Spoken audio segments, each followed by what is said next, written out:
এক ভদ্রলোকের গাড়ি পার্কিং থেকে চুরি হয়ে গেল। অনেক খোঁজাখুঁজি করেও গাড়ির হদিস পেলেন না। তবে দুদিন পর হারানো গাড়িটাকে আগের জায়গায় দেখে অবাক। হারানো বাহন ফিরে পেয়ে ভীষণ আনন্দিত হয়ে দৌড়ে গাড়ির কাছে গেলেন। ড্রাইভিং সিটে একটা মুখবদ্ধ খাম খুলে দেখলেন ভেতরে দেয়া চিরকুটে লেখা, মায়ের শরীর হঠাৎ খারাপ হয়ে যাওয়ায় হাসপাতালে নেওয়া প্রয়োজন হয়ে পড়েছিল, কিন্তু একে তো রাত, তার উপর ছুটির কারণে কোনো গাড়ি না পাওয়ায় আপনার গাড়ি ব্যবহার করতে বাধ্য হয়েছিলাম। বিনীতি ভঙ্গিতে আরও লেখা রয়েছে, আপনাকে কষ্ট দেওয়ার জন্য দুঃখিত, গাড়িতে যত পেট্রোল ছিল সব আগের মতো আছে, তাছাড়া আপনার গাড়ির খারাপ তালাটাও ঠিক করে দিয়েছে।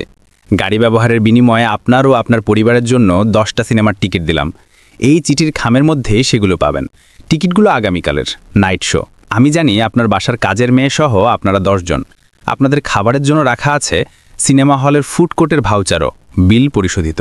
সিনেমা দেখার পর যা ইচ্ছা খেয়ে নেবেন। সবশেষে আবারও বিনীত অনুরোধ, আমার অনন্যপায় অপরাধের জন্য ক্ষমা করে দেবেন। 15 লাখ টাকা দামি গাড়িটা ফেরত পাওয়ায় পরিবারের সবাই ভীষণ খুশি। পরদিন উপহার পাওয়া টিকিট নিয়ে চলে সবাই গেল সিনেমা দেখতে। ছবি দেখা শেষ করে মনের মতো special chicken, rice, coffee, ice cream খেয়ে বের হলো সবাই। কিন্তু গাড়ি তো নেই পার্কিংয়ে। আবারও চুরি হলো গাড়িটা। উপায় না পেয়ে ট্যাক্সি ডেকে বাড়ি ফিরে তারা দেখল ফ্ল্যাটের দরজা ভাঙা, ঘরের সব দামি জিনিস, আসবাবপত্র, নগদ টাকা, গয়না চুরি হয়ে গেছে। ক্ষতি প্রায় কোটি টাকা।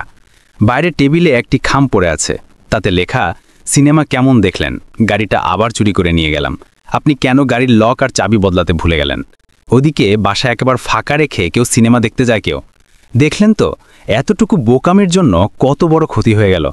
কাউকে বিশ্বাস করা ভালো, কিন্তু এতটাও উজাড় করে নয় যে শেষে আফসোস করা ছাড়া উপায় না থাকে। দর্শক বন্ধুরা, আশা করি আজকের ভিডিওটি আপনাদের ভালো লেগেছে। এই রকম ভিডিও পেতে আমাদের চ্যানেলটিকে সাবস্ক্রাইব করুন। ইনশাল্লাহ দেখা হবে নতুন কোনো ভিডিওতে। ততদিন পর্যন্ত ভালো থাকবেন, সুস্থ থাকবেন। আসসালামু আলাইকুম ওয়া রাহমাতুল্লাহি ওয়া বারাকাতুহু।